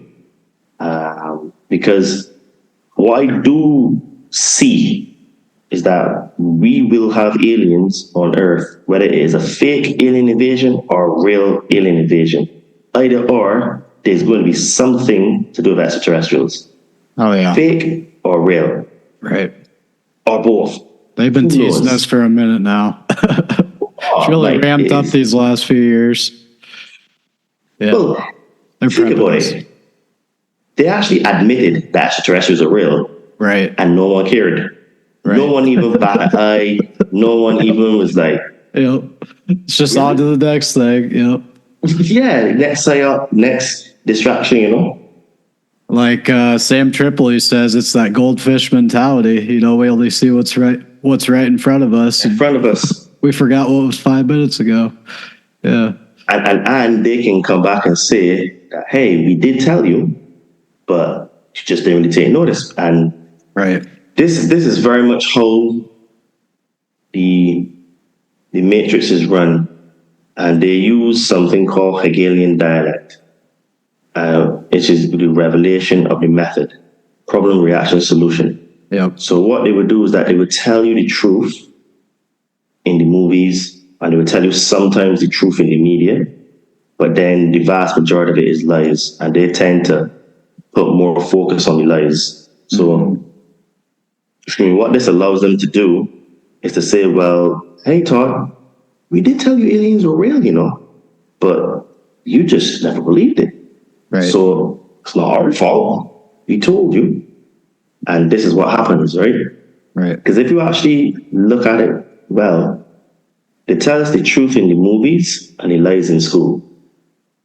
So movies like Avatar showed a little bit about how the Anunnaki, extraterrestrials, because the word Anunnaki means those from heaven to earth came. And heaven is basically the sky. Mm-hmm. This is why I think the Navajo call them the sky people. Mm-hmm. Or, you know, the Aborigines say the Pleiades. You know what I mean? These are all beings from different star systems, right? Right. So, and if you look at how Avatar was, humans went to another planet, and then they tried to colonize the planet to take the resources from the planet and oppress the locals that were there. Yep. But this is what the Anunnaki did. Now, the humans weren't successful, but in this case, what they did is they changed some part, but they showed you like a little glimpse of what they did, right? Yep. They came from another planet, like the humans went to that planet, and they colonized it. The Matrix movie is a documentary. It tells you straight and shows you, well, we live in the Matrix. We don't live in reality. And like, now look at with the VR headsets that are coming out now, that's being pushed really hard. And with the rise of AI, what you're going to have is that you're going to have people sitting on their chairs just with this thing on their face, and they're literally going to stay there all day, just have breaks to go to the toilet and to eat, and just be in this other world, right? Right. And basically, they know that it is not real, but because it is so nice in there, they're going to want to stay in there, right? And this is exactly what you had in the Matrix movie. You had prison of comfort. Absolutely, right? And all of this is by design, because like when you even look at ancient scripture, basically what they did is that they created the Matrix through what I call the three main religions on earth. The religion of government, religion of money, and organized religion. Mm-hmm. This is what I call them. No one else that I know calls them that, but I call them the three main religions that rule earth. Mm-hmm. And the religion of money causes us to think in lack. And when we think in lack, we have a poverty complex. Right. So we tend to be hoarders of money, right? Mm-hmm. We don't we help people and give away money. You know what I mean? Money is just an exchange of energy, and it should be given away, because the more you give away, the more you receive. Yeah, it's supposed to flow like currency. Correct. Well, see. Yeah, you're not supposed to hoard it. Like, yeah, it stifles your energy. Yeah. Correct. Then you have the religion of government. So then you have now the religion of government there's an allegory for it where if you look at the caduceus, which is also called the staff of Hermes, you will see there are two twisted serpents on each side. Those two serpents are the Enki and Enlil faction, which we talked about briefly earlier in our chat. Right. And at one point in time, one will be good, but on the next side of the staff, it becomes bad. Then the next time is good, next time is bad. So this is why you find both of these bloodlines have done some good things and have done some bad things because they're the false gods. And if you look at the staff of Hermes, you see the staff itself is through the middle of these two snakes. And then at the top, you have on the crown, you actually have a physical crown on the top. And then you have the wings. And the wings represents your illumination, you know. And the crown is representing your connection to source, right? So there's a lot of allegory in these things. So what government, is that you have these two serpents on the side representing the two bloodlines and the duality system that they've created, right?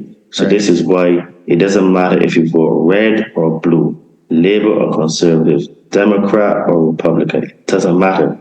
Absolutely. Nothing changes and nothing will change.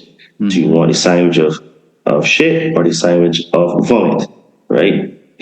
That's the only way I like to explain it to people, so people be like, yuck, I don't want any of those. And that's really what it is. They're both yucky, right? Pepsi or Coke. Yeah. Sugar or more sugar. Right. You know what I'm saying? Exactly. Same shit. Same shit. And then when you look at organized religion, what it does now is that it takes you away from source and it replaces you with a false god. Now, so I'm going to get kind of controversial here, but I said earlier that I always use the word Christ. And the reason for that is that the word Jesus never existed until the King James Bible version. Because the character who became Christ, his name was Yehoshua or Yeshua or Yeshua. Right? So this is what the Aramaic show. Now, it took over 1,000 years to actually create this character, because basically there was a 4-step process to erase the official or orthodox Hebrew Yehoshua, which took nearly 1,600 years to evolve. The Hebrew Yeshua was abbreviated to remove the HW in Aramaic to Yeshua, Y''SUA. Then the Hebrew/Aramaic names were transliterated into Greek to Iseus. And then the Greek was translated into Latin to Isus. So Isus was first found in the King James Bible in 1611. And then the Latin was transliterated into English to be Jesus, right? So this is why I say that the character Jesus that we know today never existed, because that was not his name. It was never Jesus. It was Yehoshua. No. To clarify, the consonant form of J was not known in the 14th century. Right. Therefore, both J and the letter I used to be Y, as in the word yes. So in Greek, it was Iseus, would have been Yeseus with a Y. And the Latin Isus was pronounced Jesus with a Y. In the 18th century, the letters J and I were split into a consonant and vowel. and J was adopted as the constant letter. Now, since the new constant J was closer to the sound of the modern Y, the letter was chosen in the translation to Jesus. Therefore, the character as that we call Jesus never existed, which is one of the many lies injected into religion to take us further away from the truth that Yehoshua was an ascended master who became the Christ in order to teach us how to get back to source, right? Yeah, because Christ is a universal term. It's not just applicable to one person, like you were saying earlier. Yeah. Correct. Because in reality, there were many, many Christs. There were many, many Christs. Exactly. Because it's just a consciousness, right? Right. So... yeah, people get stuck on that. Was it the way, the truth, and the life, or Jesus is the one true way, or whatever that verse is? I forget, but you know what I'm talking about. Yeah, where it's like this is the only way, and everyone else is wrong. It's like they're all interrelated, man. But you want to hear something? Peel back the way, layers. the truth, and the life in the Hebrew is one word: Torah. So it's Torah, Torah, Torah. So a lot of people have not done a lot of research on the etymology of words, where they came from, the transliteration and the translation. So, for example, I'm going to get even more. I'm going to get a little bit deeper into to a similar topic, which is the word Lucifer.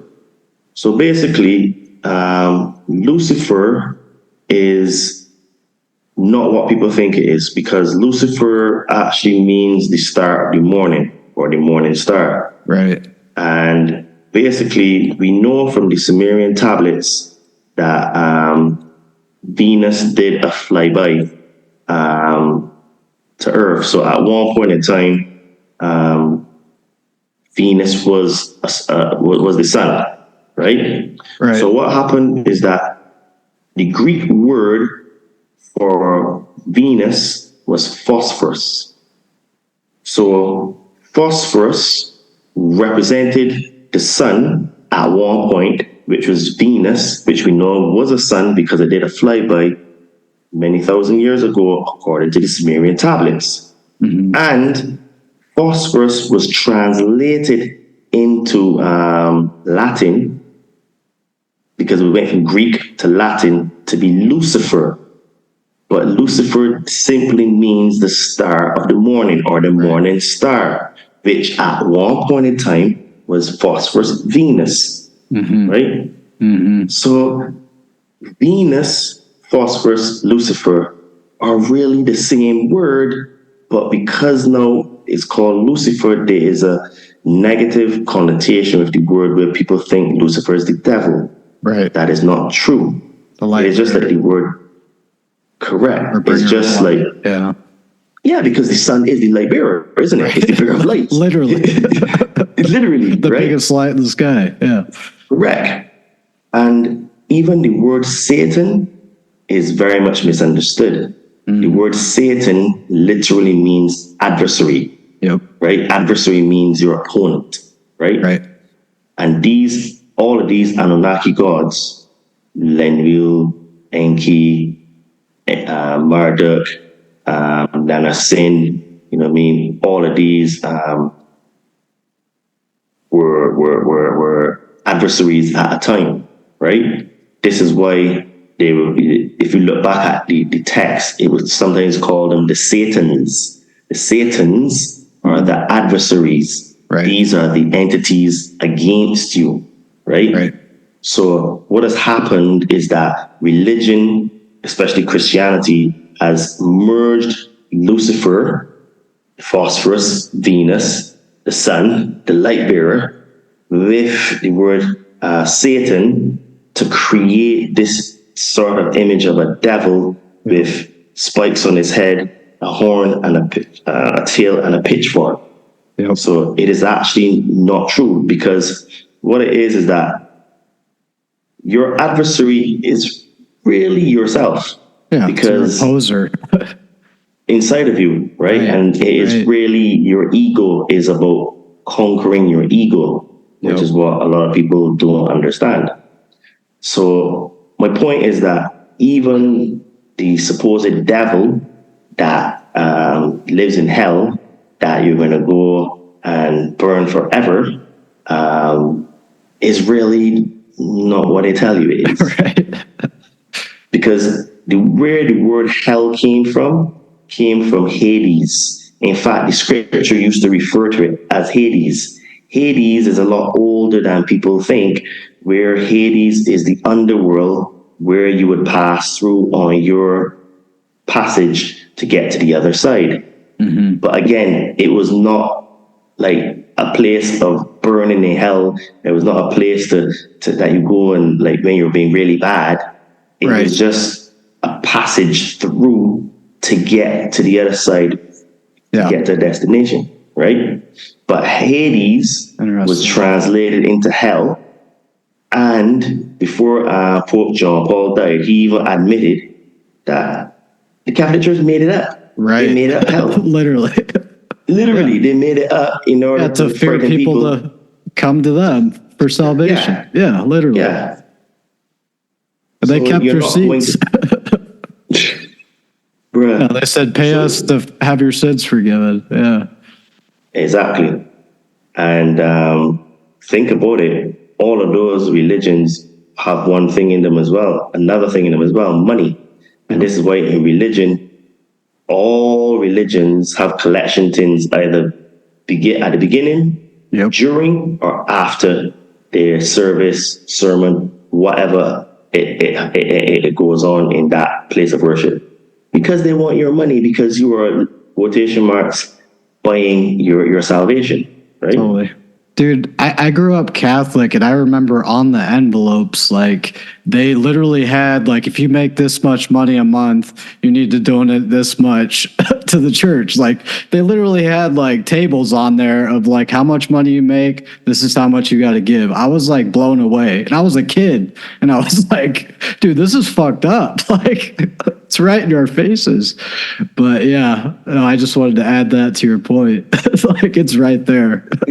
I never knew that, right? Because I didn't grow up Catholic, right? Oh, yeah. That's levels. That's levels. Yep. It's so manipulative. Yeah, it's sinister, man. So as you can see from this chapter, like, there are a lot of angles that you need to cover and understand.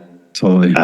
Even if you don't go deep into these things, what I would say is that the best place to start is disregard everything that you think you know. Yep. This is why Christ said that you can't put new wine into old wine skins, which is allegory for throw everything that you think you know is true, right? Right. In order to learn a new truth, you need to actually throw everything. Now, this is what I do and what I would recommend. Put everything that you think you know is true on the shelf. Just put it on the shelf. Yep. And the reason why I use this allegory is because if what you learn and discover is true, you can leave those things on the shelf. If what you learn, because you're learning as if you never knew before, if the things that you're learning now confirm the things that you have on the shelf, you can take the things off the shelf and put them back in front of you because those things have been confirmed to be true. Totally. Right? But the only way that you will know if it's true, if you go into it with a blank slate, no prejudice, just saying, okay, I'm going to learn about this thing as if I never knew it. And you let things guide you. Because what will happen is that you read one thing, you will hear a podcast, you will read this book, someone will say something, it will spark your interest. And as you keep digging, you start to teach yourself, right? So what I would say is everything that I've said, you can say, okay, Todd, I'm going to disregard everything you said, but I'm going to go and look for myself to confirm for myself that what you're saying is true, right? Totally. So all I am doing is just lifting up a few rocks and say, hey, you may want to look there. I'm opening this door and say, hey, you may want to go through that door. Or, hey, you may want to look over there, you know? Totally. Because you have to teach yourself, right? 100%. And it requires work and time. it's not going to come like overnight. This is 7 years for me where I've started this whole process. Right. If you're no starting now, just be kind to yourself. But you know, if anyone is interested in some of the books I've read, my Instagram is at Adriano_246. I've got a highlight section where I've got like 40 something books, which is not even half of the books I've read. And those will keep you plenty busy for a long time to understand, because when you first come across this stuff, it's going to disturb you. It's heavy. Because it is heavy. And not only that, you're going to probably not believe. But I guarantee, after about 10 books, you're going to be like, wow. Feel liberated. Yeah. I feel like a new person. You're like, who's this guy? Definitely. Totally, man. Yeah, I feel that's 100%. Pretty much what happened to me. Yeah, same, brother. Yeah, I have so much more I wanted to get into with tonight, man. Like, we just scratched the surface, but we've already been going 2 hours, so I don't want to keep you too much longer. But yeah, thank you so much for coming on, Todd. I've really enjoyed this, and I'd love to have you back sometime. I've done some ayahuasca ceremonies as well. Love to get into that more, and your prior experiences. So much more to cover, brother. But thank you so much for this amazing conversation tonight. And anything you wanted to leave the listeners with, or anything you want to plug you got coming up in the future? Well, first, I would like to say thanks for having me, and I would be happy to come back and do a part 2, because to be fair, there's so much information that I have to share that you're absolutely correct. I literally just scratched the surface, because I can go deep, 50 levels deeper. Literally, I can go 50 levels deeper, right?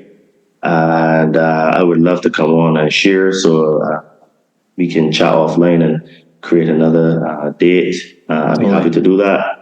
And also, what I'd like to say is that if the things that I have shared tonight interest you, and you would like to learn more, you can reach out to me on social media.